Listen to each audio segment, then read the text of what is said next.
Olá, pessoal. No capítulo anterior, nós destacamos a mudança do método de análise da natureza.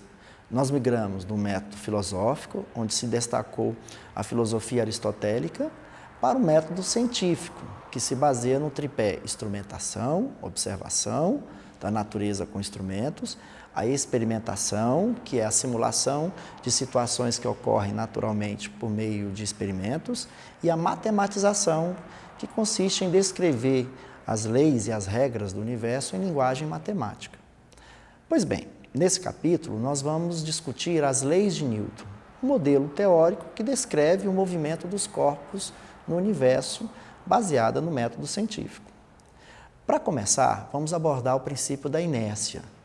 O princípio da inércia foi uma ideia que começou lá no século XV com Galileu Galilei. Segundo Galileu, os corpos tendem a permanecer em repouso ou em movimento retilíneo uniforme quando nenhuma força externa resultante agir sobre ele. Ou seja, se um corpo está em repouso, ele tende a ficar em repouso para sempre. Só sai dessa situação se algum agente externo agir sobre ele. O contrário também é verdade. Se o corpo está em movimento, em linha reta, com velocidade constante, ele só sai desse estado se uma força externa agir sobre ele. Ou seja, ele só para de se mover, ele só muda a trajetória, ele só aumenta a velocidade ou ele reduz a velocidade se um agente externo agir. Para ficar mais claro, veja essa animação aqui.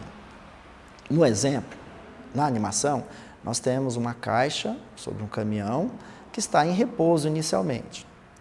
Se o caminhão arrancar bruscamente, em relação ao caminhão, a sensação que nos dá é que a caixa é jogada para trás. Mas observe bem que em relação à Terra não é nada disso que acontece. O caminhão arranca porque uma força resultante agiu sobre ele, empurrando ele para frente, mas a caixa não, nenhuma força agiu sobre ela. Então a tendência é que ela continuasse em repouso, e foi isso que aconteceu. O caminhão arrancou, a caixa permaneceu em repouso. No segundo caso, a situação é o contrário. A caixa e o caminhão estão em movimento retilíneo uniforme. De repente, o caminhão freia bruscamente. A sensação que se tem é que a caixa é jogada para frente. Mas não é isso que acontece. O que acontece é que o caminhão freia e a caixa, em relação à Terra, nenhuma força agiu sobre ela, ela segue em movimento retilíneo. No terceiro caso, o caminhão está indo em linha reta, com a caixa sobre ele, e de repente o caminhão faz uma curva para a direita. Observe que em relação à Terra, a caixa segue em linha reta. Isso porque nenhuma força agiu sobre a caixa, as forças agiram sobre o caminhão.